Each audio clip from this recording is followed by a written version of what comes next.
ನಮಸ್ಕಾರಗಳು. ಎಲ್ಲರ ಪರವಾಗಿ ಗುರುದೇವರಿಗೆ ನಮಸ್ಕಾರಗಳನ್ನು ಅರ್ಪಿಸಿ ಇವತ್ತಿನ ವ್ಯಾಖ್ಯಾನ ಭಗವದ್ಗೀತಾ ಪ್ರಾರಂಭ. ಗುರು ಪ್ರಾರ್ಥನೆ ಮತ್ತು ಪ್ರಾರ್ಥನಾ ಶ್ಲೋಕಗಳೊಂದಿಗೆ ಪ್ರಾರಂಭ. ಗುರುವೇ ಸರ್ವಲೋಕಾನಾಂ ವಿಶ್ವಜೇ ಭವರೋಗಿಣಾಂ ನಿಧಯೇ ಸರ್ವವಿದ್ಯಾನಾಂ ಶ್ರೀ ದಕ್ಷಿಣಾಮೂರ್ತೆ ನಮಃ. ಸದಾಶಿವಸಮಾರಂಭಾಂ ಶ್ರೀಶಂಕರಾಚಾರ್ಯ ಮಧ್ಯಮಾಂ ಅಸ್ಮದಾಚಾರ್ಯಪರ್ಯಂತಾಂ ವಂದೇ ಗುರುಪರಂಪರಾಂ. ಓಂ ನಮೋ ಭಗವತೆ ವಿರಾಜೇಶ್ವರಾಯ. ಓಂ ಮಹಾಸರಸ್ವತ್ಯೈ ನಮಃ. ಓಂ ಶ್ರೀ ಗಣೇಶಾಯ ನಮಃ. ಓಂ ತತ್ಸತ್. ಪ್ರಾರ್ಥನಾ ಶ್ಲೋಕಗಳು. ವಸುದೇವಸುತಂ ದೇವಂ ಕಂಸಚಾಣೂರಮರ್ದನಂ ದೇವಕೀ ಪರಮಾನಂದಂ ಕೃಷ್ಣಂ ವಂದೇ ಜಗದ್ಗುರುಂ. ಮೂಕಂ ಕರೋತಿ ವಾಚಾಲಂ ಪಂಗುಂ ಲಂಘಯತೆ ಗಿರಿಂ ಯತ್ಕೃಪಾತಮಹಂ ವಂದೇ ಪರಮಾನಂದಮಾಧವಂ.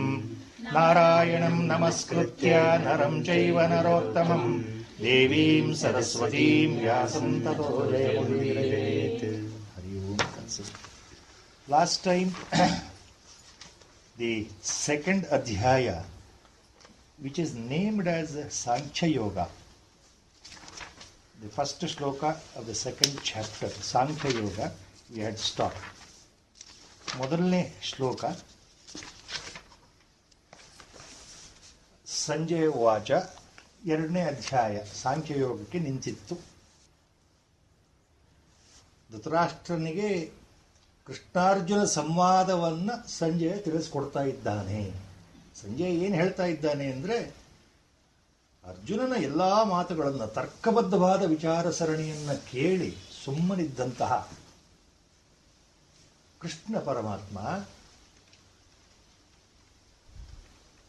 ಅರ್ಜುನನಿಗೆ ಇನ್ನು ಪ್ರಾರಂಭ ಮಾಡ್ತಾ ಇದ್ದಾನೆ. ಅರ್ಜುನನಿಗೆ ಹೇಳ್ತಾ ಇದ್ದಾನೆ, ಧೃತರಾಷ್ಟ್ರ ಇದು ನಡೀತಾ ಇದೆ ಅನ್ನೋ ಅರ್ಥ ಮೊದಲನೇ ಶ್ಲೋಕ. ಅರ್ಜುನನಿಗೆ ಕೃಷ್ಣ ಏನು ಹೇಳ್ತಾ ಇದ್ದಾನೆ? ಮುಖ್ಯವಾಗಿ ಎಲ್ಲ ಆಚಾರ್ಯರ ವಿವರಣೆಗಳ ಪ್ರಕಾರ, ಟೀಕೆಗಳ ಪ್ರಕಾರ, ಭಾಷ್ಯಗಳ ಪ್ರಕಾರ ಎರಡನೇ ಅಧ್ಯಾಯ 11ನೇ ಶ್ಲೋಕದಿಂದ ನಿಜವಾದ ಕೃಷ್ಣ ಉಪದೇಶ ಪ್ರಾರಂಭ. ದಿ ಆಕ್ಚುವಲ್ ಉಪದೇಶ starts from the 11th shloka of the second chapter, as per the all acharyas commentaries and all great Mahaniyas commentaries given so far.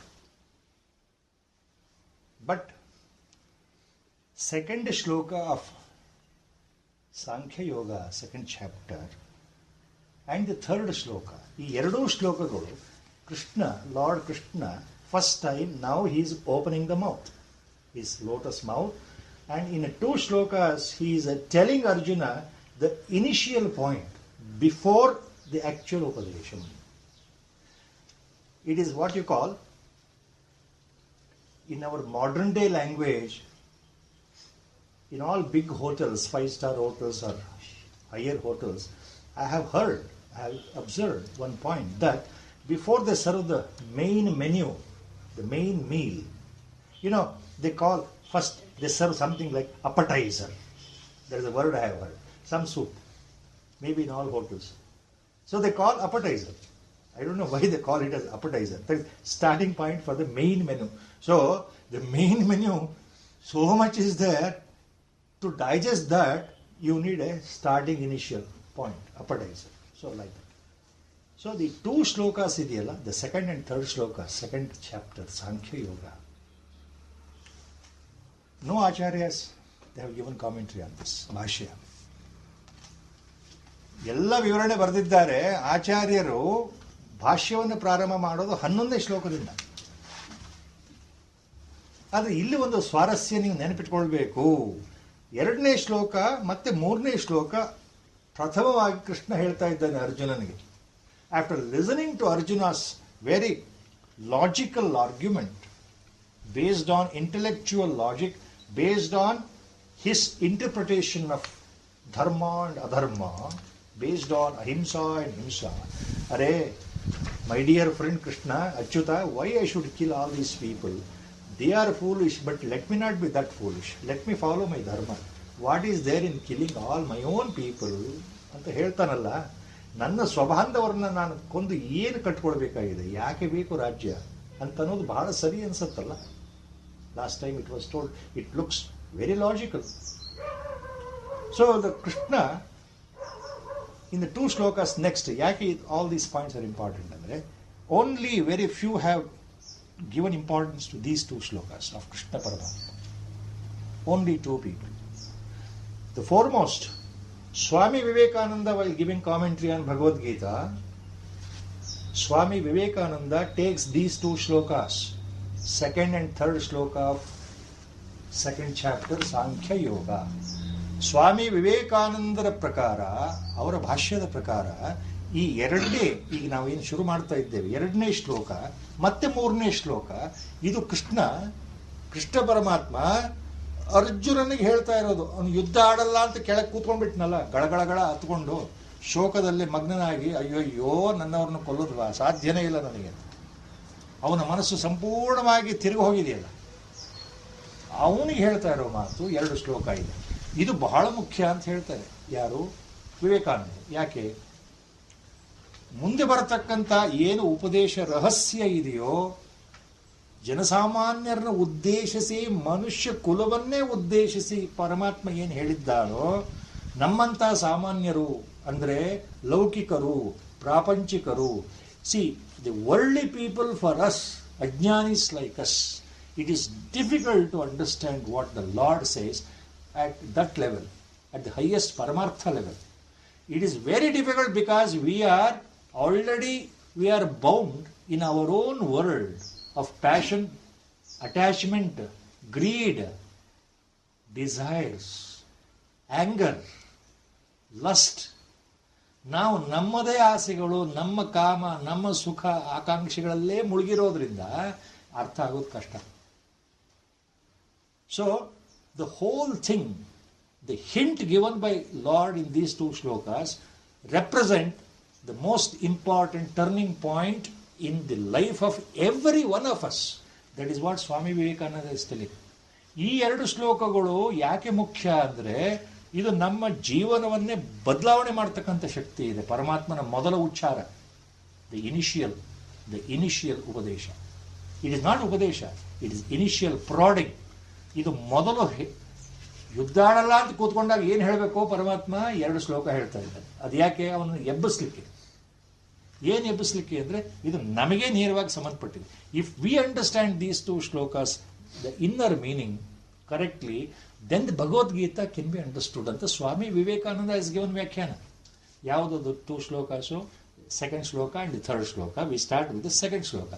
Lord telling Arjuna, ಕುತಸ್ತ್ವಾ ಕಶ್ಮಲಮಿದಂ ವಿಷಮೇ ಸಮುಪಸ್ಥಿತಂ ಅನಾರ್ಯಜುಷ್ಟಂ ಅಸ್ವರ್ಗ್ಯಂ ಅಕೀರ್ತಿಕರಮರ್ಜುನ. ಕುತಸ್ತ್ವಾ ಕಶ್ಮಲಂ ಇದಂ, ಇದು ಯಾಕಪ್ಪ ಇಂತಹ ನಿನಗೆ ಕೆಟ್ಟ ಬುದ್ಧಿ, ದುರ್ಬುದ್ಧಿ, ನಿನ್ನ ಮನಸ್ಸು ತುಂಬ ಕೊಳೆ ತುಂಬಿಕೊಂಡಂಗಾಯ್ತಲ್ಲಪ್ಪ. Your mind has become so impure, your full of impurity. ಕಶ್ಮಲ, ಫುಲ್ ಆಫ್ ಇಂಪ್ಯೂರಿಟಿ. ವೈ? ಕುತಸ್ತ್ವಾ ಕಶ್ಮಲಂ ಇದಂ ವಿಷಮೇ ಸಮುಪಸ್ಥಿತಂ. Now at this odd hour, Vishame, at this odd hour means what? Now everything finished and we have to fight. You have to follow your dharma, ಕ್ಷತ್ರಿಯ ಧರ್ಮ. ಹೌದಾ? ನಿನ್ನ ಕೊನೆ ಧರ್ಮಾಚರಣೆಯ ಸಂಬಂಧದಲ್ಲಿ ನಿನ್ನ ಕರ್ತವ್ಯ ಏನು ಮಾಡಬೇಕೋ ಅದನ್ನು ಮಾಡೋದು ಬಿಟ್ಟು, without doing your duty which you are suppose to do, now you are going away from the duty. ನಿನ್ನ ಸ್ವಧರ್ಮವನ್ನು ಮರೆತು ಧರ್ಮ ಯಾವುದು ಅಧರ್ಮ ಯಾವುದು ಸರಿಯಾದ ವಿವೇಚನೆ ಮಾಡದೆ ಮೋಹದಲ್ಲಿ ಒಳಗಾಗಿದ್ದೀಯ. You are controlled, you are influenced by your own passion, and because of the passion your discriminatory power has been lost. ನಿನ್ನ ವಿವೇಚನೆ, ನಿನ್ನ ವಿವೇಕ ಹೊರಟು ಹೋಯಿತು. ಯಾಕೆ? ನಿನ್ನಲ್ಲಿ ಮೋಹ ಉಂಟಾಯಿತು.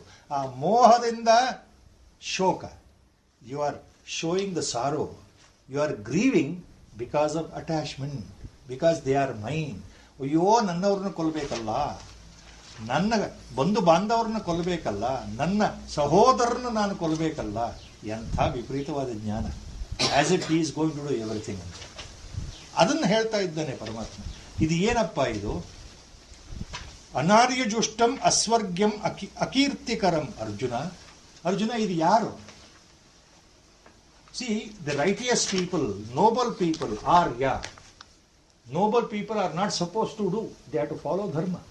Only non-noble people, low-level people who are uncivilized, who are brutes ಅಂತ ಅರ್ಥ. ಅನಾರ್ಯರು ಮಾಡ್ತಕ್ಕಂಥ ಕೆಲಸ ನೀನು ಮಾಡಕ್ಕೆ ಹೊರಟಿದೆಯಲ್ಲಪ್ಪ, ಇದು ನಿನಗೆ ಒಳ್ಳೇದಲ್ಲ. It doesn't befit you. You are a great warrior, you are a kshatriya, ಉತ್ತಮ ಕುಲ ಸಂಭೂತ. You cannot behave like a such a low level person. You cannot behave like an animal. Come out of this your passionate mind. ಈ ಮೋಹವನ್ನು ಬಿಡಬೇಕಲ್ಲಪ್ಪ. ನೀನು ಏನು ಮಾಡ್ತಾ ಇದೆಯಾ ಅಂದರೆ, ನೀನು ತಿಳ್ಕೊಂಡಿರೋ ಥರ ಧರ್ಮ ಮಾರ್ಗದಲ್ಲಿ ಹೋಗ್ತಾ ಇಲ್ಲ. ನಿನ್ನ ಕರ್ತವ್ಯ ಮರೆಯೋದು ಅಂದರೆ ಅಧರ್ಮ ಪಾಲನೆ ಮಾಡ್ತಾ ಇದೆಯಾ. It is not the righteous way what you are thinking, it is actually adharma you are practising. ಹೇಡಿಯ ಹಾಗೆ ನೀನು ಬಿಟ್ಟು ಹೋಗ್ಲಿಕ್ಕೆ ಆಗಲ್ಲ ಯುದ್ಧವನ್ನು. At the last moment you cannot run away from the battlefield. Even if you want to run away, opponent army they are ready to kill you. All wars, you know very well. The fellow who runs away, a soldier, when he runs away, what happens? You think he'll be spared by the opponent army? He'll be definitely killed. Because opponent army will get more and more excited, stimulus. They know that the opponent person is afraid, he is running away, so kill him. So, ಏನು ಬಂದಂಗಾಯಿತು? ನಾವೇನು ಸಾಧನೆ ಮಾಡಿದಾಗಾಯಿತು? ಇದು ಮಾಡಬಾರ್ದು. ಅದಕ್ಕೇನು ಹೇಳ್ತಾನೆ? ಈ ಹೇಡಿತನವನ್ನು ನೀನು ಬಿಡಬೇಕು. ಸಿ, ಈ ಷಂಡತನವನ್ನು ಬಿಡಬೇಕು. Don't behave like a what he calls in the next shloka as ಕ್ಲೈಬ್ಯಂ ಆಸ್ಮಗಮ ಪಾರ್ಥ ನೈತತ್ವ ಉಪಪದ್ಯತೆ ಕ್ಷುದ್ರಂ ಹೃದಯ ದೌರ್ಬಲ್ಯಂ ತ್ಯಕ್ತ್ವಾ ಉತ್ತಿಷ್ಠ ಪರಂತಪ. ನೆಕ್ಸ್ಟ್ ಶ್ಲೋಕ ಲಾರ್ಡ್ ಸೇಸ್ ಕ್ಲೈಬ್ಯಂ ಆಸ್ಮಗಮ ಪಾರ್ಥ ನೈತತ್ವ ಉಪಪದ್ಯತೆ ಕ್ಷುದ್ರಂ ಹೃದಯ ದೌರ್ಬಲ್ಯಂ ತ್ಯಕ್ತ್ವಾ ಉತ್ತಿಷ್ಠ ಪರಂತಪ. ತ್ಯಕ್ತ್ವೋತ್ತಿಷ್ಠ, ಇಫ್ ಯು ಸ್ಪ್ಲಿಟ್, ತ್ಯಕ್ತ್ವಾ ಉತ್ತಿಷ್ಠ ಪರಂತಪ. ಪರಂತಪ ಈಸ್ ಸೇಮ್. ಪರಂತಪ ಈಸ್ ರೆಫರಿಂಗ್ ಟು ಅರ್ಜುನ. ಪರಂತಪ, the man who can burn enemies. Such a great warrior. ಮತ್ತೊಬ್ಬರನ್ನು ಸುಡತಕ್ಕಂತಹ ಶಕ್ತಿ ಉಳ್ಳಂಥವನು ಅಂದ್ರೇನು? ಈತನ ಪರಾಕ್ರಮ ಅಷ್ಟಿದೆ, ಯಾರನ್ನೂ ಬಿಡೋದಿಲ್ಲ. ಇನ್ನು ಇಂಥ ಪರಾಕ್ರಮಿ ಯುದ್ಧದಿಂದ ಪಲಾಯನ ಮಾಡ್ತೀನಿ ಅಂದ್ರೆ ಏನಪ್ಪ? ಈ ಹೇಡಿತನವನ್ನು give up this unmanly attitude. Unmanly attitude, this word is being use by lord for the mankind. When you are doing duty, do it correctly. If you don't do duty ಅಂದರೆ it looks unmanly. Unmanly word used. ಕ್ಲೈಬ್ಯಂ ಮಾಸ್ಮಗಮ, ಹೇಡಿತನ. In fact it may look unparliamentary, the word to be used. Clybium actually refers to Shikhandi type personality, a eunuch type personality, a person, a human being who cannot be neither called as a male or female. ಗಂಡು ಅಥವಾ ಹೆಣ್ಣು ಅಂತ ಹೇಳಲಿಕ್ಕೆ ಸಾಧ್ಯವಿಲ್ಲದೆ ಇರತಕ್ಕಂತಹ ಒಬ್ಬ ನಪುಂಸಕನಿಗೆ ಆ ಮಾತು ಬರುತ್ತೆ, ಹೇಡಿ. ಹಾಗೆ ಪರಮಾತ್ಮ ಹೇಳ್ತಾರೆ, ನೀನು ನಪುಂಸಕನ ಹಾಗೆ ಇದ್ದೀಯಲ್ಲಪ್ಪ, ಈ ತರಹ ನಿನ್ನ ವರ್ತನೆ ತೋರ್ತಾ ಇದೆಯಲ್ಲಪ್ಪ. ಕ್ಲೈಬ್ಯಂ ಮಾಸ್ಮಗಮ, ಇದನ್ನು ಹೊಂದಬೇಡ. Come out of this mental agony. Don't behave like such a person. Don't behave like a eunuch. That is a word used, English word. A man, neither a person is a man or a woman. See, they are called eunuchs in English. In Hindi it is called hijda. That is the word we use nowadays. So what does it mean? A sort of a personality, we feel very sorry about that. Society looks down upon them. You know that? Even in Bangalore it has started now. When you stop at a signal junction, people will come and start begging you for money. It was not there in Bangalore. In the last 2 years it has picked up. It is there in North India. You know very well. North India. They are treated specially during the auspicious celebrations like marriage. When a marriage takes place in the family in North India, or any good auspicious event occurs in the family, when a son or a child or a daughter is born, they are specially called. They do the dance. And then they bless the child or they bless the couple. Even today in North India, the system is there. The people feel that when they come and dance and bless, of course they give a lot of money for them, so they feel that they are protected. But the other part of it, ನೀವು ಬೇರೆ ರೀತಿಯಲ್ಲಿ ನೋಡಿದರೆ, ನಮ್ಮ ಸಮಾಜದಲ್ಲಿ ನಪುಂಸರಿಗೆ ಯಾವ ಸ್ಥಾನ ಇದೆ ಅಂದರೆ the lowest cadre. in the social life. They don't enjoy the social status as we enjoy. You know how fortunate we are. To understand that, we should remember we are not like that. If I were to be born like that, things would have been different. So that's what he says. See, they are looked down. ನಮ್ಮ ಸಮಾಜದಲ್ಲಿ ನಪುಂಸಕರಿಗೆ ನಾವು ನೋಡೋ ದೃಷ್ಟಿನೇ ಬೇರೆ, ಬಹಳ ಕೀಳುಮಟ್ಟದಲ್ಲಿ ನೋಡ್ತಾ ಇದ್ದೇವೆ. ಅಯ್ಯೋ ಅವರ ದೂರ, go away, go away. You don't even touch them, you don't feel like sitting by the side of them. They are also human beings. For no not their fault, for no reason, they have become like that. In our biology, there's a full chapter is we teach how it happens. Due to chromosomal aberration, we call, due to the defect in the chromosome during the birth of the child, when the egg is fertilized, all these things happen. So that happens without their knowledge. But they are looked down, Allah. ಆ point ಅಲ್ಲೂ ಇತ್ತು, ದ್ವಾಪರಯುಗದಲ್ಲೂ ಇತ್ತು. It was same, that point was there. You remember why we should not feel dejected for the community. They are also human beings like us. They are God's children. For not their fault, they have become like that. And you know where they trace their origin? They trace their origin from the days of Treta Yuga. I don't know how many of you have heard that. In North India, it is a well-known fact. These Napumsakas trace their origin from Treta Yuga. They have been blessed by Lord Rama himself. That is why they are respected during auspicious occasions in North India. South ಅಲ್ಲಿ ಇಲ್ಲ ಇದು. ನಮ್ಮ ಉತ್ತರ ಭಾರತದಲ್ಲಿ ಬಹಳ ಅವರಿಗೆ ಗೌರವ ಕೊಡ್ತಾರೆ. ಕೆಲವು ಸಂದರ್ಭದಲ್ಲಿ, ಉಳಿದ ಸಂದರ್ಭ ಅಲ್ಲ. ಅವ್ರು ಹೇಳ್ಕೊಳ್ತಾರೆ, ರಾಮನಿಂದ ನಮಗೆ ರಕ್ಷೆ, ರಾಮನೇ ನಮ್ಮನ್ನು ಕಾಪಾಡಿದ್ದಾನೆ, ಆ ಕಾಲದಿಂದ ನಾವು ಇದ್ದೇವೆ. There is a story for the ಹಿಜ್ಡಾಸ್, how they originated ಅಂತ ಒಂದು ಪೌರಾಣಿಕ story itself is there. I don't know whether you remember it. I don't know why I am talking all these things. I have no idea at all.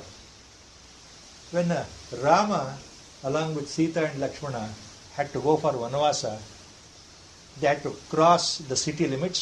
All the city people of Ayodhya came to give a send-off to Rama. Everyone. Because they could not bear the sorrow of Rama leaving for Vanavasa. ವನವಾಸಕ್ಕೆ ಹೊರಟಾಗ ಇಡೀ ಅಯೋಧ್ಯ ದೇಶದ ವಾಸಿಗಳೆಲ್ಲ ಬಂದ್ರಂತೆ, ಗಡಿವರೆಗೆ ಬಂದ್ರಂತೆ. ಕೊನೆಗೆ ರಾಮ ಹೇಳ್ತಾನೆ ಆ ನದಿ ಹತ್ರ, ಆಯಿತು ಇಲ್ಲಿವರೆಗೆ ಬಂದಿದ್ದೀರಿ ಅಯೋಧ್ಯಾವಾಸಿಗಳೇ, ನಿಮಗೆ ಧನ್ಯವಾಗಲಿ, ಸುಖವಾಗಿರಿ, ನಾನು ವನವಾಸಕ್ಕೆ ಹೋಗ್ತಾ ಇದ್ದೇನೆ, ನೀವೆಲ್ಲ ವಾಪಸ್ ಹೋಗಿ. ಅಲ್ಲಿ ಒಂದು ಮಾತು ಹೇಳ್ತಾನೆ ಅಂತ ಬರ್ತದೆ. ಏನು ಹೇಳ್ತಾನೆ?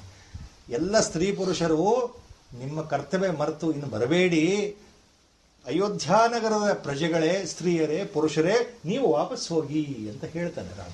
ಆ ಪ್ರಕಾರ ಎಲ್ಲರೂ ವಾಪಸ್ ಹೋದರು. ಆಯಿತು, ವನವಾಸ ಆಗಿ 14 ವರ್ಷ ಲಂಕಾದಲ್ಲಿ ರಾವಣ ಸಂಹಾರ, after everything.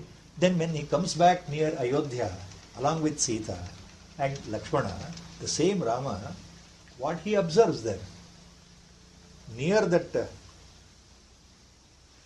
river bank, some people are still standing and waiting for Rama. Ayodhya population, some people are waiting and standing from Ayodhya there itself. He will ask them, ಯಾರು ನೀವು ಯಾಕೆ ನಿಂತಿದ್ದೀರ? 14 ವರ್ಷದಿಂದ ಅಲ್ಲೇ ನಿಂತಿದ್ದಾರೆ. See, for the 14 years they are standing there waiting for Rama. ಯಾಕೆ ನೀವೆಲ್ಲ ವಾಪಸ್ ಹೋಗಿ ಅಂತ ಹೇಳಿದ್ನಲ್ಲ, ಯಾಕೆ ನಿಂತಿದ್ದೀರಿ ಇಲ್ಲಿ? ಅಯ್ಯೋ, 14 ವರ್ಷ ಇಲ್ಲೇ ನಿಂತಿದ್ದೀರಾ.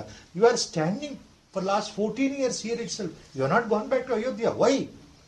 Then it seems they say,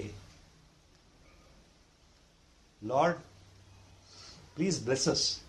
You gave Ajna for all the males and females to go back to Ayodhya. Unfortunately, we are neither males nor females. So you never gave Ajna to us. We belong to a different community. So what to do? So we stood here. Then it seems he blessed them wholeheartedly. How far this is true, this angle, mythological angle, I don't know. But I don't know why I am talking about these things. So in our society, that feeling is there that they are to be discarded. They are untouchables. ಅಸ್ಪೃಶ್ಯರು, ನೋಡಿದರೆ ನಾಚಿಕೆ, ಅದು ಬರಬಾರದು. ಆ ದೃಷ್ಟಿಯಿಂದ ಹೇಳ್ತಾ ಇದ್ದಾನೆ ಭಗವಂತ, ನೀನು ಹೇಡಿ ಆಗಬೇಡಪ್ಪ, ನಪುಂಸಕನ ಹಾಗೆ ವರ್ತನೆ ಮಾಡಬೇಡ. ನೀನು ಯಾರು? ಪರಾಕ್ರಮಿ, ಕ್ಷತ್ರಿಯ ಕುಲದಲ್ಲಿರ್ತಕ್ಕ ಧನುರ್ಧಾರಿ, ಪಂಚ ಪಾಂಡವರಲ್ಲಿ ನೀನು ಮಹಾಶ್ರೇಷ್ಠ, ಮಧ್ಯಮ ಪಾಂಡವ ಅಂತ ಹೆಸರು. ನೀನು ಹೀಗೆ ಮಾಡಿದರೆ ಹೇಗಪ್ಪ ಕೃಷ್ಣ ಅರ್ಜುನ ಅಂತ ಹೇಳ್ತಾ ಇದ್ದಾನೆ. ಆದ್ರಿಂದ ನಿನ್ನ ಹೃದಯ ದೌರ್ಬಲ್ಯ, the weakness of your heart ತೆಗೆದುಹಾಕ್ಬಿಡು. ಕ್ಷುದ್ರ ಹೃದಯ ದೌರ್ಬಲ್ಯಂ ತ್ಯಕ್ತ್ವಾ, remove it, get rid of your weakness of the mind, weakness of the heart, this attachment, this ಮೋಹ, ಗೆಟ್ ರಿಡ್ ಆಫ್ ದಟ್. ಕ್ಷುದ್ರಂ ಹೃದಯ ದೌರ್ಬಲ್ಯಂ ತ್ಯಕ್ತ್ವಾ ಉತ್ತಿಷ್ಠ ಪರಂತಪ. ಕಮಾನ್, ಗೆಟ್ ಅಪ್, ಉತ್ತಿಷ್ಠ, get up. Give up the attachment. What nonsense you are talking. See, first chapter. In the 18 shlokas in the first chapter, Arjuna goes on giving one by one logical reason. ಅಲ್ವಾ? ಕಳೆದ 18 ಶ್ಲೋಕಗಳಲ್ಲಿ ಅರ್ಜುನ ಏನು ಹೇಳ್ಕೊಳ್ತಾ ಇದ್ದಾನೆ? ನಾನು ಯಾಕೆ ಯುದ್ಧ ಆಡಲ್ಲ? Why I don't want to fight logically. All those things after hearing in these 2 shlokas, Lord cuts off the argument by these 2 simple directions. Uttishtha, ಏಳು, get up. ಯಾವುದು? ತ್ಯಕ್ತ್ವಂ ಹೃದಯ ದೌರ್ಬಲ್ಯಂ. Give up your weakness in the heart and get up so that do your duty. See, these 2 shlokas, previous and this, Swami Vivekananda has given a lot of importance. ಕುತಸ್ತ್ವಾ ಕಶ್ಮಲಮಿದಂ ವಿಷಮೇ ಸಮುಪಸ್ಥಿತಂ. At this odd hour, at the point in the battleground, odd hour, they are ready to battle. Kutasthva kashmalam idam. Why this type of feeling? Adondu. Second ಶ್ಲೋಕದಲ್ಲಿ ಕ್ಲೈಬ್ಯಂ ಸ್ಮಗಮ ಪಾರ್ಥ. Don't behave like a unmanly person. Do your duty. So these 2 shlokas ಅವರಿಗೆ ಬಹಳ important. ಯಾರಿಗೆ? Vivekananda. So he says, if you understand the inner purport, ಇದು 2 ಶ್ಲೋಕ ಸರಿಯಾಗಿ ಅರ್ಥ ಆದರೆ ನಮ್ಮ ಕರ್ತವ್ಯ ಜೀವನದಲ್ಲಿ ಏನು ಅಂತ ಅರ್ಥ ಆಗುತ್ತೆ. Then Bhagavad Gita becomes easy to understand also. So once you follow these things in your life, then understanding Bhagavad Gita becomes easy. ಉಪದೇಶ, ಭಗವಂತನ ಉಪದೇಶ ಅರ್ಥ ಆಗಬೇಕಾದ್ರೆ ಭಗವಂತ ಹೇಳಿದ್ದನ್ನು ನಾವು ಮಾಡಬೇಕಲ್ಲ ಮೊದಲು. ನಾನು ಮಾಡದೆ ಹೇಗಪ್ಪ ಅರ್ಥ ಆಗತ್ತೆ? ನಮ್ಮ ಗುರುದೇವರು ಯಾವಾಗಲೂ ಹೇಳ್ತಾರೆ, ಆಚರಣೆಗೆ ನೀವು ತಂದರೆ ಮಾತ್ರ ಭಗವದ್ಗೀತೆ ಅರ್ಥ ಆಗತ್ತೆ. ನಾವು ಎಲ್ಲಿ ತರ್ತಾ ಇದ್ದೇವೆ? ಅದಕ್ಕೆ ಗುರುಗಳು ಹೇಳೋದು, 1 ಜನ್ಮ ಹೋದರೂ 1 ಶ್ಲೋಕ ಅರ್ಥ ಆಗಲ್ಲ. ಯಾಕೆಂದ್ರೆ ನಾವು ಆಚರಣೆಗೆ ತರ್ತಾ ಇಲ್ವಲ್ಲ. ತರ್ತಾ ಇಲ್ಲ. ನಾವು ಹೇಳ್ತೇವೆ, ಹೌದು ಭಗವಂತ ಹೇಳಿದ್ದಾರೆ, ಹೌದು ಮಾಡಬೇಕು, ಹೌದು ನಾನು ಮಾಡಬೇಕು. ನಾನು ನನ್ನ ದ್ವೇಷವನ್ನು ಬಿಟ್ಟಿದ್ದೇನಾ? Have I given up the anger? Have I given up the lust? Have I given up the greed? Have I given up the attachment towards money to make more and more money, to make more and more money and more money and more money and more money? Have I given up that? Have I given up attachment to my children, my family members? Only they are mine. Others are not mine. Have I given up that? No. Touch your heart.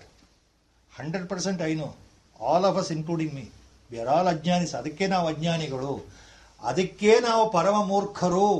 ಗುರುಗಳು ಹೇಳೋದು ಯಾಕೆ ಭಗವದ್ಗೀತೆ ಅರ್ಥ ಆಗಲ್ಲ ನಮಗೆ? ಇದಕ್ಕೋಸ್ಕರ ಅರ್ಥ ಆಗಲ್ಲ. ಅದಕ್ಕೋಸ್ಕರ 2 ಶ್ಲೋಕ ವಿವೇಕಾನಂದ ಬಹಳ ಸ್ಪಷ್ಟವಾಗಿ ಹೇಳಿದ್ದಾರೆ. These 2 shlokas, 2nd and 3rd shloka, 2nd chapter, so important. You understand this. Why Lord is saying like that? Then ಇನ್ನೊಂದು ಕಾರಣ ಇದೆ. ಸ್ವಾಮಿ ವಿವೇಕಾನಂದರಿಗೆ ಇದು ಯಾಕೆ ಬಹಳ ಪ್ರಿಯವಾದ 2 ಶ್ಲೋಕ? ಸ್ವಾಮಿ ವಿವೇಕಾನಂದರು ಅಂಥ ಉದ್ದಾಮ ವ್ಯಕ್ತಿತ್ವ, ಪರಮಹಂಸರ ಪರಮ ಶಿಷ್ಯರು, ಪಟ್ಟ ಶಿಷ್ಯರು, the closest innermost disciple of Ramakrishna Paramahansa, Swami Vivekananda. There is a saying in the life history. Great people have written life history on Swami Vivekananda. To know exactly about Swami Vivekananda, we should know who is Ramakrishna Paramahamsa, correct? To understand what exactly Ramakrishna Paramahamsa, we must understand what Swami Vivekananda stands for. Antha avinabhava sambandha, ಅನ್ಯೋನ್ಯ ಸಂಬಂಧ ಗುರು ಶಿಷ್ಯರು. ನ ಭೂತೋ ನ ಭವಿಷ್ಯತಿ, ಜಗತ್ತಿನಲ್ಲಿ ನಾವು ನೋಡೋ ಇಲ್ಲ ಕೇಳೋ ಇಲ್ಲ ಅಂತಹ ಗುರು, ಅಂತಹ ಶಿಷ್ಯ. ಅವ್ರಿಗೆ ಯಾಕೆ ಪ್ರಿಯ ಈ ಶ್ಲೋಕಗಳು ಅಂದರೆ, ರಿಮೆಂಬರ್ ಕಠೋಪನಿಷತ್ತಲ್ಲಿ ಬರ್ತಕ್ಕಂಥ ಒಂದು ಬಹಳ ಸುಪ್ರಸಿದ್ಧವಾದ ಮಂತ್ರ ಇದೆಯಲ್ಲ, ಶ್ರುತಿ, ಅವರಿಗೆ ವಿವೇಕಾನಂದರಿಗೆ ಯಾವತ್ತಿದ್ರೂ ಪ್ರಿಯ. ಅದು ಯಾವತ್ತಿದ್ರೂ ಪ್ರಿಯ. ಯಾವುದದು? ಉತ್ತಿಷ್ಠತ ಜಾಗೃತ ಪ್ರಾಪ್ಯವರಾನ್ ನಿಬೋಧತ. ಕಠೋಪನಿಷತ್. ಉತ್ತಿಷ್ಠತ ಜಾಗೃತ ಪ್ರಾಪ್ಯವರಾನ್ ನಿಬೋಧತ. ಫಸ್ಟ್ 2 lines, ಚರಣಸ್. That was very, very attached. He was so attached to that particular Upanishad mantra, Uttishtata, Jagrata, Prapyavaran Nibodhata. That should be our motto of the life. He made it as a theme during his throughout Indian journey and outside India, in the American soil. This is the theme, he said, central theme in our spiritual life. Arise and awake. Uttishtata, arise. Jagrata, awake. Prapya varan.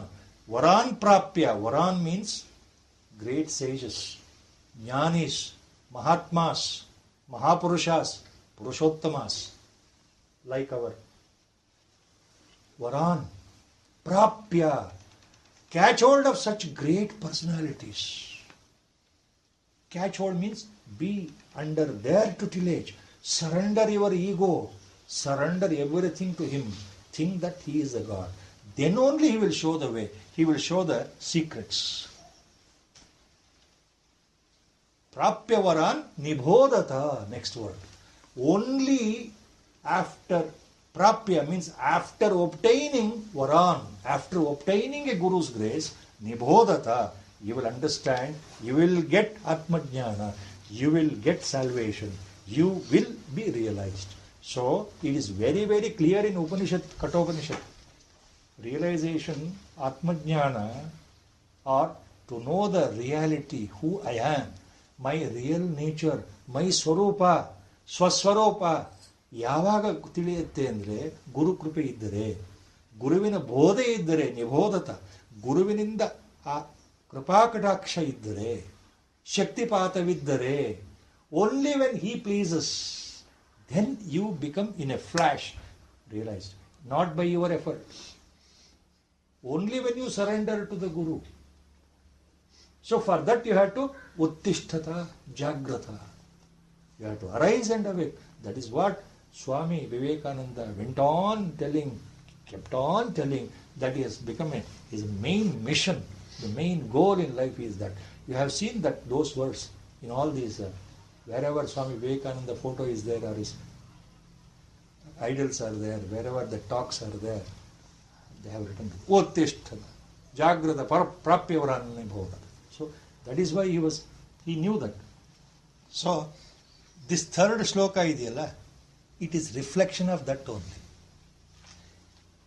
What is in Kathopanishad, same thing Lord is reflecting directly here. Arise and awake, stop not till you reach the goal. By obtaining the grace of the Guru, you will reach the goal. That is what Kathopanishad says. And ಇಲ್ಲಿ ಅರ್ಜುನಗೆ ಏನು ಹೇಳ್ತಾ ಇದ್ದಾರೆ ಕೃಷ್ಣ? ತ್ಯಕ್ತಂ ಹೃದಯ ದೌರ್ಬಲ್ಯಂ ಉತ್ತಿಷ್ಠ ಪರಂತಪ. ಹೃದಯ ದೌರ್ಬಲ್ಯ ಬಿಟ್ಟರೆ, give up the weakness. Look at me, I am the saviour. Look at me, follow my advice. Get up. Get up, not to Arjuna. This is what Lord is meaning to all of us. We have to get up from our deep sleep. ನಾವು ನಿದ್ದೆಯಲ್ಲಿದ್ದೇವೆ. ಗುರುಗಳು ಯಾವಾಗಲೂ ಹೇಳ್ತಾರೆ, ನೀವು ಎಲ್ಲ ನಿದ್ದೆ ಒಳಗೆ ಮಲಗಿಬಿಟ್ಟಿದ್ದೀರಿ, ಏನು ಹೇಳಿದ್ರು ಎಚ್ಚರ ಆಗಲ್ಲ, ಏನು ಬಡ್ಕೊಂಡ್ರು ನಿಮ್ಗೆ ಎಚ್ಚರ ಆಗಲ್ಲ. ಗುರುಗಳು ಹೇಳೋ ಮಾತು ಸತ್ಯವಾದ ಮಾತು, ಗುರುದೇವ ಸತ್ಯವಾದ ಮಾತು. ಎಂಥ ನಿದ್ದೆ ಅಂದರೆ ನೀವು ಬಡಿದ್ರೂ ನಮಗೆ ಎಚ್ಚರ ಆಗ್ತಾ ಇಲ್ಲ. ಅದನ್ನೇ ಪರಮಾತ್ಮ ಹೇಳ್ತಾ ಇದ್ದಾನೆ 5000 years back. Get up from what? From our deep sleep. Which sleep? The deep sleep called Ajnana. So, Acharya Shankararu, Upanishad Bhashyada beginning, introduction to Bhagavad Gita, he has made that point very clear. I told you. The root cause for samsara is shoka and moha. ಸಂಸಾರಕ್ಕೆ ಮೂಲ ಬೀಜ ಯಾವುದು, ಮೂಲ ಕಾರಣ ಯಾವುದು ಅಂದರೆ ಶೋಕ ಮತ್ತು ಮೋಹ. The grief due to attachment. Grief due to desires. ಮೋಹ, ನನ್ನವರು, ನನಗೆ ಬೇಕು. ಮೋಹ ಅಂದರೆ ಎಲ್ಲ ಬಂತು ಅಲ್ಲಿ. ಸ್ವಜನ, ಲೋಭ, ನನಗೆ ಬೇಕು, ಡಿಸೈರ್ಸ್, ಕಾಮನೆಗಳು ಎಲ್ಲವೂ ಬಂತು ಮೋಹದಲ್ಲಿ. ನನಗೆ ಬೇಕು, ನನಗೆ ಬೇಕು. ಯಾಕೆ? ನನ್ನವರು, ನನ್ನವರು, ನಾನು ನನ್ನವರು. ಸೊ ಈ ಮೋಹದಿಂದ ಶೋಕ. ಶೋಕ ಮತ್ತು ಮೋಹಗಳು ಎರಡೇ ಕಾರಣ. ಸಂಸಾರಕ್ಕೆ ಮೂಲ ಬೀಜ ಅಂದರೆ ಹುಟ್ಟು ಸಾವು, ಹುಟ್ಟು ಸಾವು. So the eternal cycle of birth and death going on because of these two factors. In why we are in samsara andre because of these two, moha and shoka. ಅವೆರಡನ್ನು ನೀಗಿಸ್ಲಿಕ್ಕೆ ಈ ಶಾಸ್ತ್ರ ಹೊರಟಿದೆ. ಯಾವುದು? ಭಗವದ್ಗೀತಾ ಶಾಸ್ತ್ರ. ಇದು ಉಪನಿಷತ್ತಿಗೆ ಸಮಾನವಾಗಿದೆ. ಅದರಿಂದ ಮೋಕ್ಷ ಶಾಸ್ತ್ರ ಅಂತಲೂ ಕರೀತಾರೆ. ಭಗವದ್ಗೀತೆಯನ್ನ ಮೋಕ್ಷ ಶಾಸ್ತ್ರ ಅಂತಲೂ ಯಾಕೆ ಕರೀತಾರೆ ಅಂದರೆ ನಮ್ಮ ಮೋಕ್ಷಕ್ಕೆ ಅನುಗುಣವಾಗಿ ನಮ್ಮನ್ನ ಮೇಲೆ ಎತ್ಕೊಂಡು ಹೋಗುತ್ತೆ ಪರಮಾತ್ಮನ ವಾಣಿ ಅಂತ ಅರ್ಥ. ಇಷ್ಟು ಹೇಳಿದ ಮೇಲೆ 2 ಶ್ಲೋಕ ಪರಮಾತ್ಮ ಹೇಳ್ತಾನೆ. ಫಸ್ಟ್ ಒಂದು ಚಾಟಿಯೇಟು, appetizer, get up get up. Where is Arjuna's mind? He still in is own confuse state. ಪರಮಾತ್ಮ ಇದ್ರು, ಕೃಷ್ಣ ಹೇಳ್ತಾ ಇದ್ರು, ಗಮನ ಇಲ್ಲ, ಗಮನ ಇಲ್ಲ, ಗಮನ ಇಲ್ಲ. ಗುರುಗಳು ಹೇಳ್ತಾ ಇರ್ತಾರೆ, listening is different than hearing. All the time our guru says listening is different than hearing. ಕೇಳೋದು ಬೇರೆ, ಆಲೈಸೋದು ಬೇರೆ. ನಾನು ಹೇಳ್ತಾನೇ ಇರ್ತೀನಿ, ನೀವು ಕೇಳ್ತಾನೇ ಇದ್ದೀರಿ, ಆದ್ರೆ ಒಂದೂ ನಿಮಗೆ ತಲೆಗೆ ಹೋಗಲಿಲ್ಲ. ಯಾಕೆ ಅಂದರೆ ನಿಜವಾಗ್ಲೂ ನೀವು ಆಲೈಸಲಿಲ್ಲ ಅಂತ ಗುರುಗಳು ಹೇಳ್ತಾರೆ. ಗುರುಗಳು ಒಂದು ಸಂದರ್ಭ ಹೇಳಿದರು, ನಾನು ಅರ್ಧ ಗಂಟೆ ಉಪದೇಶ ಮಾಡಿದೆ, ನನ್ನ ಎದುರಿಗೆ ಇಂತಹ ಮನುಷ್ಯ ಕೂತಿದ್ದ, ಆದರೆ ನಾನು ಅರ್ಧ ಗಂಟೆ ಉಪದೇಶ ಮಾಡಿದ್ದು ಏನೂ ಅವನ ತಲೆಗೆ ಹೋಗಲಿಲ್ಲ ನೋಡಪ್ಪ. ಯಾಕೆ ಅಂದರೆ ಅವನು ಒಂದೇ ಒಂದು ಚಿಂತೆ, ಆ ಒಂದು ಚಿಂತೆ ಇಟ್ಕೊಂಡು ನನ್ನ ಎದುರಿಗೆ ಬಂದು ಕೂತಿದ್ದ. ಗುರುಗಳಿಂದ ಹೇಗಾದರೂ ಈ ಚಿಂತೆಗೆ ಹೇಗಾದರೂ ಪರಿಹಾರ ತಗೊಳ್ಬೇಕು ಅಂತ ಅವನ ಮನಸ್ಸು ಚಿಂತೆ ಒಳಗೆ ಓಡಾಡ್ತಾ ಇತ್ತು. ನಾನು ಅರ್ಧ ಗಂಟೆ ಅವನಿಗೆ ಮಾತಾಡಿದ್ದು ಏನೂ ತಲೆಗೆ ಹೋಗಲಿಲ್ಲ. ಗುರುಗಳು ಹೇಳಿದ್ದು ಇತ್ತೀಚೆಗೆ, ಅವನು ಈ ಕಿವಿಯಿಂದ ಕೇಳಿದ್ದು ಈ ಕಿವಿಯಿಂದ ಹೊರಗೆ ಹೊರಟೋಯ್ತು, ನಾನು ಹೇಳಿದ ಮಾತು ಅಂತ ಹೇಳಿದ್ರು. ಅವರು Gurudev said, he showed like this, whatever I spoke entered in this ear and went away there only back. ಇದಕ್ಕೆ ಗುರುದೇವರೇ ಒಂದು ಎಕ್ಸಾಂಪಲ್ ಕೊಟ್ಟಿದ್ದಾರೆ. ಗುರುದೇವರೇ ಹೇಳಿದ ಕಥೆ ಅಲ್ಲ, ನಡೆದಿದ್ದು. ಬಹಳ ಜನಕ್ಕೆ ಗೊತ್ತಿರಬೇಕು, ಗೊತ್ತಿಲ್ಲದೂ ಇರಬಹುದು. ಗುರು ಪ್ರೇರಣೆ ನೆನಪಾಗ್ತಾ ಇದೆ. Maharashtra you have heard the great saints, Namdev, Eknath, Gora, Kumbhar, Dnyaneshwar Maharaj. So many great saints are there. Remember in Pandharpur, near Pandharpur, there was a famous lady saint, Sakubai. A saint, a lady, Sakubai, married. She was known as Sakubai. Her name Sakubai, famous saint in Maharashtra. She was doing her duty as a married woman so meticulously in the house, looking after the husband, looking after the father-in-law, doing all the household work like a pativrata. ನಿಷ್ಠೆಯಿಂದ ತನ್ನ ಕೆಲಸವನ್ನು ಮಾಡ್ತಾ ಇದ್ಲಲ್ಲ. ಪಾಂಡುರಂಗ ವಿಠ್ಠಲನ ಮೇಲೆ ಅಸಾಧ್ಯವಾದ ನಂಬಿಕೆ, ಅಸಾಧ್ಯವಾದ ಭಕ್ತಿ. ಯಾವ ಕೆಲಸ ಮಾಡ್ತಾ ಇರಲಿ ಮನಸ್ಸು ಮಾತ್ರ ಪಾಂಡುರಂಗ ವಿಠಲ ವಿಠಲ ಅಂತ ಭಜನೆ, ನಾಮ ಸಂಕೀರ್ತನೆಯಲ್ಲಿ ಮನಸ್ಸು ಯಾವಾಗಲೂ ಇರ್ತಾ ಇತ್ತು. ಅಂತಹ ಪವಿತ್ರವಾದ ಶುದ್ಧವಾದ ಪಾತಿವೃತ್ಯ ಹೊಂದಿರತಕ್ಕಂತಹ ಆ ಮಹಿಳೆ ಸಕ್ಕುಬಾಯಿ. ಮಾವ ಒಂದು ಸಲ ಮನೆಯಲ್ಲಿ, ದೇವರ ಮನೆಯಲ್ಲಿ ಪೂಜೆ ಮಾಡ್ತಾ ಇದ್ದಾರೆ. ಮಾವ, father in law is doing puja in his puja room in the house. Sakkubai is busy in his household work, kitchen work. Somebody comes from outside, the friend of his father, her father-in-law, asks for that father-in-law. Sakkubai comes out, tells that friend of her father-in-law, no, he is not here. He is not in the house. He has gone to the cobbler's shop where he has given the footwear for repair. So he has gone there. He is not here. So that person will go. The father-in-law inside doing puja in the puja room. Shivaya Namaha, Vittalaya Namaha, Krishnaya Namaha. Mind is here only. He is listening. Arey, my daughter-in-law, what rubbish she is telling. A lie. I am here only doing puja and she tells my friend outside that I am not here. I have gone there. What nonsense. He comes out and calls the daughter-in-law. Why this lie you have said? ಈ ಸುಳ್ಳು ಯಾಕಮ್ಮ ಹೇಳ್ತಾ ಇದೆಯಾ ನೀನು? ನಾನು ಇಲ್ಲೇ ಕೂತಿದ್ದೀನಲ್ಲ. ದೇವ್ರ ಮೇಲೆ ಕೂತಿಲ್ವಾ? ನಿಂಗೆ ಗೊತ್ತಿಲ್ವಾ? ಪೂಜೆ ಮಾಡ್ತಾ ಇಲ್ವಾ ನಾನು ಎಲ್ಲ ಚಪ್ಪಲ್ ರಿಪೇರಿ ಅಂಗಡಿಗೆ ಹೋಗಿದ್ದೀನಿ ಅಂತ ಹೇಳ್ಬಿಟ್ಟಿಲ್ಲ ನೀನು. ಎಂಥ ಅವಮಾನ ಇದು. ಸುಳ್ಳು ಯಾಕೆ ಹೇಳಿದೆ ನೀನು? ತಂದೆ ಡಾಕ್ಟರ್ ಸಕುಬಾಯಿ ಸೇಸ್, ಅಲ್ಲ ಮಾವ, ನಾನು ಹೇಳಿದ ಸತ್ಯ. ನೀವು ಇಲ್ಲಿ ಕೂತು ಪೂಜೆ ಮಾಡ್ತಾ ಇದ್ರಿ, ಶರೀರ ಕೂತಿತ್ತು, ಹೌದು. ನಿಮ್ಮ ಮನಸ್ಸು ಏನಿತ್ತು ಆ ಕ್ಷಣದಲ್ಲಿ ಏನು ಯೋಚನೆ ಮಾಡ್ತಾ ಹೇಳ? ಒಂದೊಂದೇ ಹೇಳಿದ್ದು.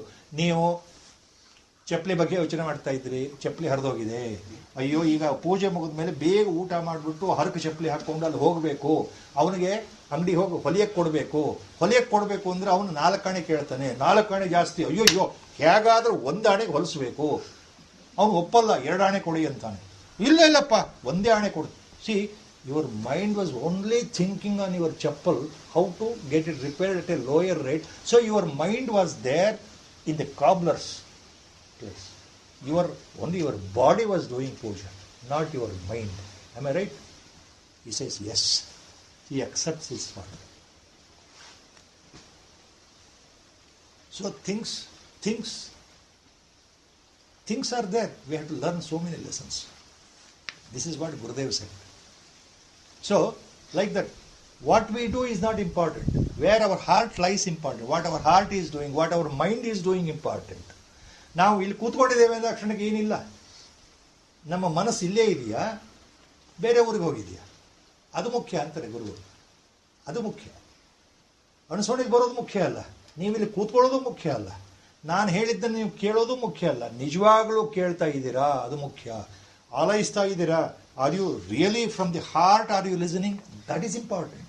Are you doing the work from the heart? That is important. Your whole mind, is it involved in puja? That is important. So these are the things we have to learn.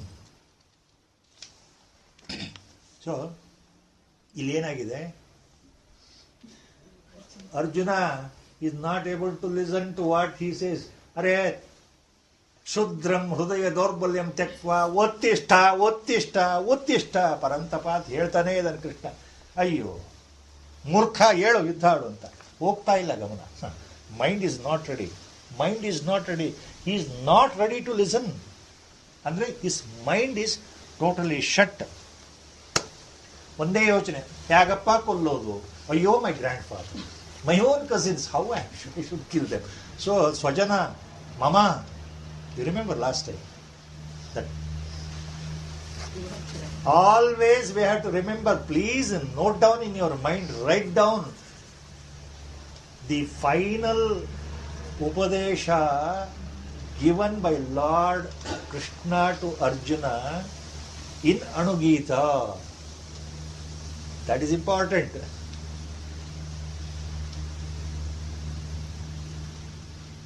What is that final Upadesha? Last time I had said two-lettered word will lead you to samsara. 3-lettered word will lead you outside the samsara. Dvaksharam bhavet mrityu. Triksharam brahma shashvatam. Lord telling Arjuna, Anugita, final chapter. You have not read, I know it. The same Upadesha, what is given in Bhagavad Gita, same Upadesha Lord has given again to Arjuna. There he says, Dvaksharam bhavet mrityu, Triksharam brahma shashvatam. Mameti, mama iti, mama, letter, 2-lettered word, ma, 2-lettered. Mameti bhaven mrityu, na mameti shashvatam. So, if you remember this, nothing is mine, then you go out of the samsara. No rebirth. If you always think it is mine, you come back and back to back. This cycle goes on. So, that is the Charama Satya, final shloka he gives there. So, the feeling of mama is so potent, alla. Nannavaru. Swabhandava, my own people, how I am going to kill. See, this has caught hold with all that. See, very difficult. ಅರ್ಜುನನಿಗೆ ಇದು ಕಷ್ಟ ಆದರೆ please how difficult is for us to mentally, please remember, not physically, mentally you should detach ಅಂತ ಅರ್ಥ.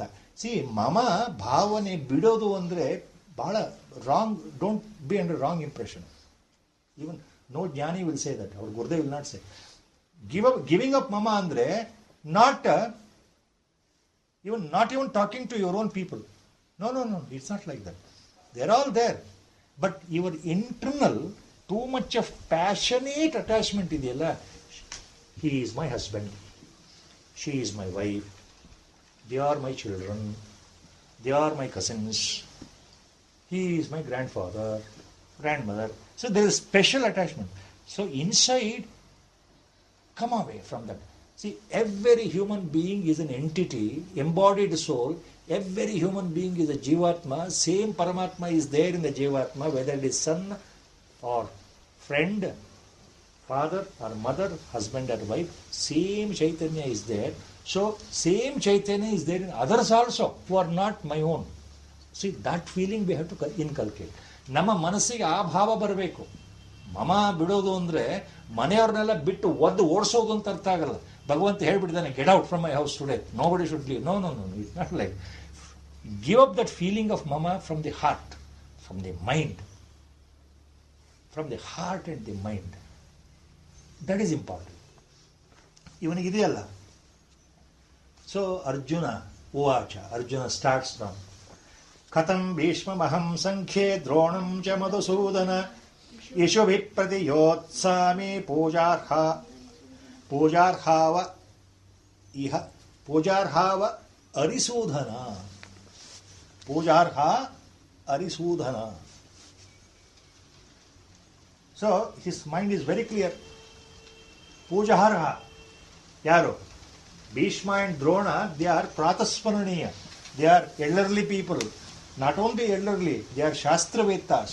Not only that, Bhishma is my grandfather and Dronacharya is my Vidyaguru. Shastravetta, Shastra Sampanna, Acharya, ಎಲ್ಲವನ್ನೂ ತಿಳಿದವರು.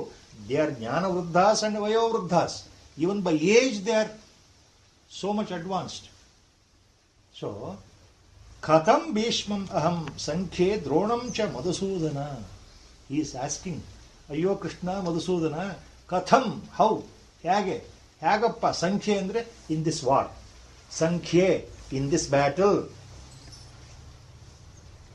ಕಥಂ ಭೀಷ್ಮಂ ದ್ರೋಣಂ ಚ ಯಶುಭಿ ಪ್ರತಿಯೋತ್ಸಾಮಿ. With my arrows, how I can fight with these two and then try to kill them. ಹೇಗೆ? ಪೂಜಾರ. ಸಿ, ದೇ ಆರ್ ಪ್ರಾತಸ್ಮರಣೀಯ, ನಿತ್ಯಸ್ಮರಣೀಯ. I have to worship them. The people whom I have to worship, how I can kill them by my own arrows? Simple. Moha. Same thing. ಇವರು ಹೇಗಪ್ಪ ಯುದ್ಧ ಮಾಡಲಿ? ಕಥಂ ಯೋತ್ಸಾಮಿ, how I should conduct the battle and against them. ಯೋತ್ಸಾಮಿ, ಯುದ್ಧ ಮಾಡೋದು. ಕಥಂ, ಹೇಗೆ ಮಾಡಲಿ? And he has his own reasons, I told you. In the last 18 slokas, same reasons he gave first chapter. Now again he is giving the same reasons. Bere. Same point in different words. In the next sloka, 5, he says, Gurun hatva hi mahanubhavan shreyo bhoktum bhaikshamapi haloke hatvarthakamanstu guruni haiva punjiya bhogan rudira pradigdhan. 4 charana this shloka. Gurun hatva hi mahanubhavan. He is using the adjective. ಗುರುಗಳು ಎಂಥವರು ಅಂದರೆ ಮಹಾನುಭಾವರು. ಮಹಾನುಭಾವಾನ್ ಗುರೂನ್. So he is referring to Dronacharya and Kripacharya, his gurus, as Mahanubhavan. And also it refers to indirectly Bhishmacharya. Mahanubhavan refers to all this.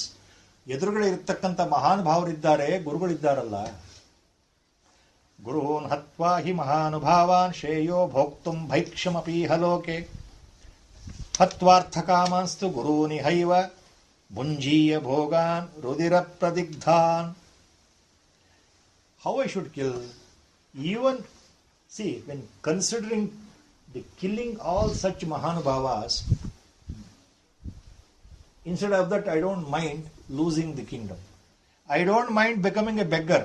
I don't mind begging for my food. But I don't want anything. Let me become a beggar. ನಾನು ಭಿಕ್ಷೆ ಬೇಡಿದ್ರು ಪರವಾಗಿಲ್ಲಪ್ಪ, ಭಿಕ್ಷೆಯಿಂದ ನಾನು ಜೀವಿಸೋದು ಎಷ್ಟೋ ಸುಖ, ಎಷ್ಟೋ ಒಳ್ಳೆಯದು. ಇವ್ರನ್ನ ಕೊಲ್ಲೋದಕ್ಕಿಂತ ಮಹಾನುಭಾವರನ್ನ ಕೊಂದು ಯಾವ ಪಾಪವನ್ನು ಕಟ್ಕೊಳ್ಳಿ, ಅದಕ್ಕಿಂತ ನಾನು ಭಿಕ್ಷೆ ಬೇಡ್ಕೊಂಡು ಜೀವನ ಮಾಡ್ತೇನಪ್ಪ ಕೃಷ್ಣ, ಬೇಡವೇ ಬೇಡ ನನಗೆ ಯುದ್ಧ. ಅದು ಶ್ರೇಯೋ ಭುಕ್ತಂ ಭೈಕ್ಷ್ಯಂ ಅಪೀಹ ಲೋಕೆ. ಈ ಲೋಕದಲ್ಲಿ ಜೀವ ಇರೋ ತನಕ ಭಿಕ್ಷೆ ಬೇಡ ಆದರೂ ಜೀವನ ಮಾಡ್ತೀನಿ. I will beg for my 2 alms per day and live till the last breath of the body in this world. I don't mind becoming a beggar, but let me not kill them. Hatvartha kamastu gurune haiva, for my benefit, ನನ್ನ ಭೋಗಕ್ಕೋಸ್ಕರ, ನನ್ನ ಆಸೆ ತೀರಿಸ್ಕೊಳ್ಳೋಕ್ಕೋಸ್ಕರ, for my own desires to be fulfilled, if I kill them, ಯಾರನ್ನ? ಇಂಥ ಗುರುಗಳನ್ನ. ಹತ್ವಾರ್ಥ ಕಾಮಾನ್ಸ್ತು ಗುರೂನ್ ಹೈವ ಭುಂಜೀಯ ಭೋಗಾನ್ ರುಧಿರ ಪ್ರದಿಗ್ಧಾನ್. ರುಧಿರ ಪ್ರದಿಗ್ಧಾನ್, ಇವರ ರಕ್ತದಿಂದ ತೊಯ್ದಿರತಕ್ಕಂತಹ ಈ ಭೋಗವನ್ನ, ರಾಜ್ಯವನ್ನ ನಾನು ಅನುಭವಿಸೋಕೆ ನನಗೆ ಮನಸ್ಸಾರೆ ಹೇಗೆ ಬರುತ್ತೆ? So is feeling A sort of A guilt here. If I kill all my enemies, including my own people, my own ಗುರೂಸ್, my own brothers, cousin brothers and grand father, what happens? I may get the kingdom, I may get the sukha, I may get the bhoga, I may get the rajya. Fine. But that is because it is smeared by the blood of these people whom I have killed by my own hands. ಯಾರನ್ನ ಕೊಂದು ಅವರ ರಕ್ತದಿಂದ ಲಿಪ್ತವಾಗಿರ್ತಕ್ಕಂತಹ ಈ ರಾಜ್ಯವನ್ನು ಭೋಗಿಸಿದ್ರೆ ನನಗೇನು ಬಂತು ಕೃಷ್ಣ? ಆ ಅಪರಾಧಿ ಪ್ರಜ್ಞೆ ಕಾಡುತ್ತಲ್ವಾ? ಈ ರಾಜ್ಯವನ್ನು ನಾನು ಪಡೆದು ಬಿಟ್ರೆ ಇದಕ್ಕೆ ಏನು ಕಾರಣ ಅಂದರೆ ಇವ್ರನ್ನೆಲ್ಲ ಕೊಂದಿದ್ದೇನೆ, ಇವರ ರಕ್ತವನ್ನು ಹರಿಸಿ ರಾಜ್ಯವನ್ನು ತೆಗೆದುಕೊಂಡಿದ್ದೇನೆ ಅನ್ನೋ ಪ್ರಜ್ಞೆ ನನ್ನಲ್ಲಿ ಕಾಡುತ್ತಲ್ವಾ? So I am always, I remember that I have got my kingdom after killing, spilling their blood. ರುಧಿರ ಪ್ರದಿಗ್ಧಾನ್ ಭುಂಜೀಯ ಭೋಗಾನ್. ರುಧಿರ means blood. After killing and spilling their blood, if I enjoy this kingdom, what is the use? ಏನು ಉಪಯೋಗ ಕೃಷ್ಣ? ಯಾಕೆ? ಇಂತಹ ಮಹಾತ್ಮರು, ಮಹಾನುಭಾವರು, ಗುರುಗಳು, ನನಗೆ ಬೇಕಾದವರು, ಸ್ವಬಾಂಧವರು, ಸ್ವಜನರು, ಪಿತಾಮಹ, ಮಕ್ಕಳು, ನನ್ನ ಮಕ್ಕಳ ಥರನೇ ದುರ್ಯೋಧನನ ಮಕ್ಕಳು, ಅಲ್ಲಿರ್ತಕ್ಕಂಥ 100 ಜನ ಸಹೋದರರು ನನಗೂ ಸಹೋದರರೇ. They 100 Kauravas are also brothers to me. Their children are also equal to my own child, Abhimanyu and others. No difference. So he is giving that final logic. No. He is not listening. He is not listening to Krishna what he said. Uttishtha ಹೃದಯದೌರ್ಭವಂ ತ್ಯಕ್ತ್ವ. ಅದು ಹೋಗ್ತಾ ಇಲ್ಲ ತಲೆಗೆ. ಅವನಿಗೆ ಕಣ್ಣಿಗೆ ಕಾಣ್ತಾ ಇರೋದು ಅದೇ, ಅಯ್ಯೋ, how I am going to kill all these people. So next, to consolidate his logical position like a Supreme Court lawyer, to give his arguments one by one. Then he says, Arjuna tells once again, ಮತ್ತೆ ಹೇಳ್ತಾ ಇದ್ದಾನೆ ಕೃಷ್ಣನಿಗೆ, ಎಂಥ logic ಅಂದ್ರೆ next ಶ್ಲೋಕ, a beautiful law point it is. See, okay, you are telling me to do this war or battle. Now who can tell who is going to win? ಈ ಯುದ್ಧ ನಾವು ಆಡಿದರೆ ನಾನೇ ಗೆಲ್ತೀನೋ ಅವರೇ ಗೆಲ್ತಾರೋ? ಯಾಕಪ್ಪ ಹೇಳೋದು? ನಾನೇ ಅವ್ರನ್ನ ಸಾಯಿಸ್ತೇನೋ ಅವರೇ ನನ್ನನ್ನು ಸಾಯಿಸ್ತಾರೋ? ಹೇಗಪ್ಪ ಹೇಳೋದು? Can we say when the battle is about to start, how I can decide that we are going to win and they are going to win, or I am going to kill them or they are going to kill me? How I can say what is going to happen next? Nobody knows. Anybody can kill anybody. I may kill them or they may kill me ಅನ್ನೋ ಅರ್ಥ that next sloka. Suppose I kill all of them, even though they are wicked, they are adharma, they are in adharma only, asatya only, ನಮಗೆ ರಾಜ್ಯ ಕೊಡಲಿಕ್ಕೆ ಅವ್ರಿಗೆ ಇಷ್ಟ ಇಲ್ಲ, ನಮಗೆ ಬರಬೇಕಾಗಿದ್ದ ಪ್ರಾಪ್ತಿಯಾಗಿರೋದನ್ನು ಧರ್ಮ ಮಾರ್ಗದಲ್ಲಿ ಕೊಡ್ಲಿಕ್ಕೆ ಇಷ್ಟ ಇಲ್ಲ, ಅವರು ಅಸತ್ಯದಲ್ಲಿದ್ದಾರೆ, ಅಧರ್ಮಿಗಳಾಗಿದ್ದಾರೆ ಅಂತ ತಿಳ್ಕೊಂಡ್ರೂ ಸಹ ನನ್ನವರೇ ಆದ್ದರಿಂದ ಅವ್ರನ್ನೆಲ್ಲ ನಾನು ಕೊಂದುಬಿಟ್ಟು ನಾನು ಜೀವಿಸಿ ಏನು ಉಪಯೋಗ? This is the point. In the next sloka.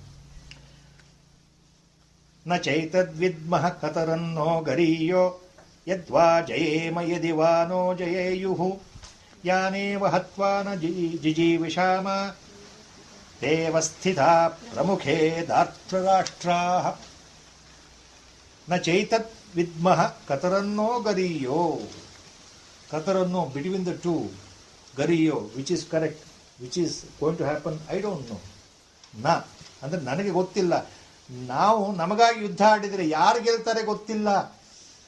ಯುದ್ಧ ಜಯೇಮ ಯದಿವಾನೋ ಜಯೇಯುಹು, ನಾವೇ ಗೆಲ್ತೀವೋ, whether we are going to win or they are going to win, ನಮ್ಮನ್ನು ಅವ್ರು ಗೆಲ್ತಾರೋ, we don't know, I don't know. ಯಾರನ್ನ ಕೊಂದು ಯಾನ್ ಏವ ಹತ್ವಾನ ಜಿಜೀವಿಷಾಮ, ಯಾರನ್ನ ಕೊಂದು ನಾನು ಜೀವಿಸಲಿಕ್ಕೆ ಸಾಧ್ಯವಿಲ್ಲವೋ, ಯಾರನ್ನೆಲ್ಲ ಕೊಂದ ಮೇಲೆ ನನಗೆ ಆ ದುಃಖ ತಡಿಲಾರದೆ ನನಗೂ ಏನಪ್ಪ ಈ ರಾಜ್ಯ ತಗೊಂಡು ಉಪಯೋಗ ಅಂತ ಅನ್ಸತ್ತಲ್ವ. ಎಲ್ಲರ ರಕ್ತದಿಂದ ಬಳೆದಿರತಕ್ಕಂಥ ರಾಜ್ಯ ನನಗೆ ಯಾಕೆ ಬೇಕು ಅನ್ಸತ್ತಲ್ವ. ಅವ್ರನ್ನೆಲ್ಲ ಕೊಂದು ನಾನು ಜೀವಿಸಿದ್ರೆ ಏನು ಉಪಯೋಗ, ಅದು ವ್ಯರ್ಥ. I cannot live after killing everyone and enjoy this kingdom. ಯಾನೇವ ಹತ್ವಾನ ನ ಜಿಜೀವಿಷಾಮ ತೇ ಅವಸ್ಥಿತ ಪ್ರಮುಖೇ ಧಾರ್ತರಾಷ್ಟ್ರ. ಧಾರ್ತರಾಷ್ಟ್ರ ಪ್ರಮುಖೆ, ಯಾರ್ಯಾರು ಇದ್ದಾರಲ್ಲ ನನ್ನವರು, ಅವ್ರನ್ನೆಲ್ಲ ಕೊಂದುಬಿಟ್ಟು ನಾನೇನು ಉಪಯೋಗ, ನಾನೇನು ಜೀವಿಸಲಿ, ಹೌ ಐ ಕ್ಯಾನ್ ಲಿವ್. ಅಂತಹ ಧೃತರಾಷ್ಟ್ರ ಮಹಾರಾಜನ ಪುತ್ರರು, ನನ್ನ ಸಂಬಂಧಿಗಳು ಎಲ್ಲರೂ ನನ್ನ ಕಣ್ಣೆದುರಿಗೆ ನಿಂತಿದ್ದಾರೆ ಅಂತ ಅರ್ಥ. ನಾನು ಹೇಗೆ ಅವ್ರನ್ನ ಕೊಲ್ಲಿ? ನ ಜಿಜೀವಿಷಾಮ, I don't feel like killing them. After killing them I don't feel like living after killing all of them. I cannot live with that guilt in the mind. It is as good as I am going to die. This is the point. So the last, now the final point in his argument. This shloka, everyone says very, very important shloka. Though acharyas have not given full commentary on this. Yavadu? 7th shloka of 2nd chapter, Sankhya Yoga. ಯಾರನ್ನು ಕೊಂದು ನನಗೆ ಜೀವನ ಮಾಡಲಿಕ್ಕೆ ಸಾಧ್ಯ ಇಲ್ವೋ ಕೃಷ್ಣ, ನಾನು ಹೇಗೆ ಕೊಲ್ಲಿ? ಇಷ್ಟೆಲ್ಲ ಹೇಳ್ತಾ ಇರ್ಬೇಕಾದ್ರೆ ಏನಾಗ್ತಾ ಇದೆ ಅಂದರೆ, his mind now has become totally confused. Totally it has been divided. He has been so much confused, which is ಧರ್ಮ, ವಿಚ್ ಈಸ್ ಅಧರ್ಮ, ವಿಚ್ ಈಸ್ ನ್ಯಾಯ, ವಿಚ್ ಈಸ್ ಅನ್ಯಾಯ. So his mind now starts in a different sense. Oh, with all that Krishna told me 2 things. ತ್ಯಕ್ತ್ವ ಕ್ಷುದ್ರಂ ಹೃದಯ ದೌರ್ಬಲ್ಯಂ ಉತ್ತಿಷ್ಠ. ಯುದ್ಧ ಆಡಪ್ಪ, ನೀನು ಹೇಳಪ್ಪ, ನೀನು ಏನಪ್ಪ ನೀನು ತಪ್ಪು ಮಾಡ್ತಾ ಇದ್ದೀಯಾ, ನೀನು ಮೋಹದಲ್ಲಿ ಮುಳುಗಿದ್ದೀಯಲ್ಲಪ್ಪ, ಒಳ್ಳೆ ಒಳ್ಳೆ ದೊಡ್ಡ ಪಂಡಿತನಾಗಿ ಮಾತಾಡ್ತಾ ಇದ್ದೀಯಲ್ಲಪ್ಪ ನೀನು ಅಂತ ಕೃಷ್ಣ ಹೇಳಿದ್ದು ಕೇಳಿ ಅವನಿಗೆ ಆಶ್ಚರ್ಯನೂ ಆಯಿತು. ನಾನು ಹೇಳಿದ್ಯಾವುದು ಕೃಷ್ಣ ಕೇಳ್ತಾ ಇಲ್ಲ. somehow Krishna has decided that the war will take place and he has decided that I should fight. So that feeling also came in his mind.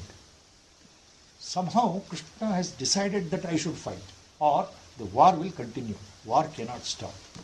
Somehow. ಇದು ಹೇಗೋ ಒಂದು ಸಂಕಲ್ಪ ಇದೆಯಲ್ಲ ಪರಮಾತ್ಮನಿಗೆ, ಕೃಷ್ಣನಿಗೆ. ಅವನು ಏನೋ ಮಾಡ್ತಾ ಇದ್ದಾನೆ, ಯುದ್ಧ ನಿಲ್ಲೋ ಕಾಣಲ್ಲ. ನಾನು ಯುದ್ಧ ಆಡಲೇಬೇಕು ಅಂತ ಒಂದು ನಿಶ್ಚಯ ಮಾಡ್ಕೊಂಡ್ಬಿಟ್ಟಿದ್ದಾನೆ. He has already decided. This feeling also came here. So with such feelings, mixed feelings, ಏನು ಮಾಡಬೇಕು, ಇನ್ನು ನೆಕ್ಸ್ಟ್ ಏನು ಹೇಳಬೇಕು ಗೊತ್ತಾಗ್ತಾ ಇಲ್ಲ. ಕೃಷ್ಣನ ಎದುರಿಗೆ ಏನು ಆರ್ಗ್ಯುಮೆಂಟ್ ಕೊಡಬೇಕು ಗೊತ್ತಾಗ್ತಾ ಇಲ್ಲ. Mind is confused. ಎಷ್ಟೋ ಸಲ ನಮ್ಮ ಜೀವನದಲ್ಲಿ ಆ ಸಂದಿಗ್ಧ ಬರುತ್ತೆ. ಏನು ಮಾಡಬೇಕೋ ಗೊತ್ತಾಗಲ್ಲ. We don't know what to do. This way or that way. Confusion, confusion, confusion. So when the mind is confused, we start internally weeping. ಅಧೈರ್ಯ, ಶೋಕ ಉತ್ಪತ್ತಿಯಾಗುತ್ತೆ, ಮನಸ್ಸು ಚಂಚಲವಾಗುತ್ತೆ, mind becomes fickled, mind gets rattled, emotionally depressed. ಉದ್ವೇಗ ಜಾಸ್ತಿ, ಕಳವಳ ಜಾಸ್ತಿ ಆಗ್ತಾ ಹೋದಷ್ಟು ಮನಸ್ಸಿಗೆ ಅಸಂತೋಷ ಜಾಸ್ತಿ, ಶೋಕ ಉತ್ಪತ್ತಿ ಜಾಸ್ತಿ ಆಗ್ತಾ ಹೋಗುತ್ತೆ. ಅಂತಹ ಸ್ಥಿತಿ ಬಂದ್ಬಿಡ್ತಲ್ಲ ಈಗ ಅರ್ಜುನನಿಗೆ.